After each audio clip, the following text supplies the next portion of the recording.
Putri Presiden RI keempat Abdurrahman Wahid atau Gus Dur, Yeni Wahid menilai kemungkinan akan ada ketegangan dan pertikaian antara negara-negara ke depannya.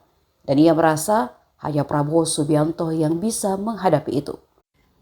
Hal itu dia sampaikan saat berkunjung ke kediaman Menteri Pertahanan sekaligus bakal calon presiden dari Partai Gerindra di Kartanagara 4, Jakarta. Yeni menjelaskan jika saat ini sudah mulai nampak ketegangan antara negara-negara yang berada di sekitar Indonesia. Dan bukan tidak mungkin Indonesia akan kena dampaknya. Sehingga menurut Yeni, Prabowo yang seorang purnawirawan Jenderal TNI bisa paham soal geopolitik yang terjadi. Kenapa kita butuh figur seperti Prabowo? Ya, karena saya percaya setiap zaman membutuhkan pemimpinnya. Nah, zaman mulai dari Bung Karno pada waktu itu transisi kemerdekaan, kita butuh pemimpin revolusioner.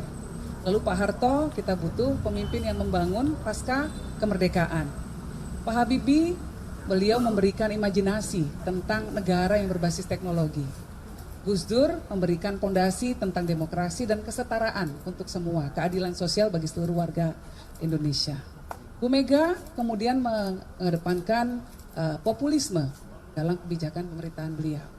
Nah, Pak SBY kembali memberikan stabilitas ekonomi, stabilitas politik, dan memberikan contoh bagaimana Jenderal TNI bisa ikut dalam kontestasi demokrasi. Kemudian Pak Jokowi ini memulai take off untuk industrialisasi. Nah, pemimpin ke depannya harus meneruskan program-program dari pemimpin-pemimpin sebelumnya. Salah satu tantangan yang dihadapi oleh bangsa kita ke depan dalam kerangka geopolitik, dinamika geopolitik yang sedang berkembang saat ini adalah bahwa ada ketegangan-ketegangan di wilayah kita.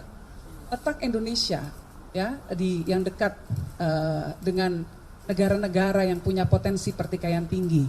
Contohnya akan ada ketegangan-ketegangan ke depan ini menurut saya Pak Prabowo tidak bisa dihindari. Mungkin saja ada potensi ketegangan misalnya terjadi di Taiwan Strait. Ya.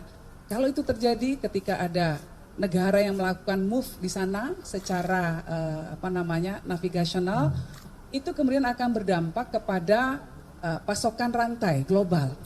Nah, pasti dampaknya ke kita karena letak geografis kita di tengah-tengah negara yang tergabung dalam anggota Quad, India, Jepang, Australia, Amerika.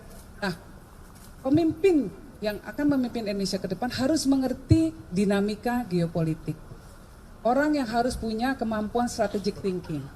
Nah, saya rasa orang seperti Pak Prabowo ini punya kemampuan seperti itu. Maka wajib bagi saya sebagai representasi dari kelompok Gus Dur untuk berkomunikasi intens dengan Pak Prabowo, dengan Mas Bowo, untuk mendengarkan kebijakan-kebijakan beliau, dan memberikan aspirasi kita tentang bentuk negara ke depan harus seperti apa. Itu kira-kira.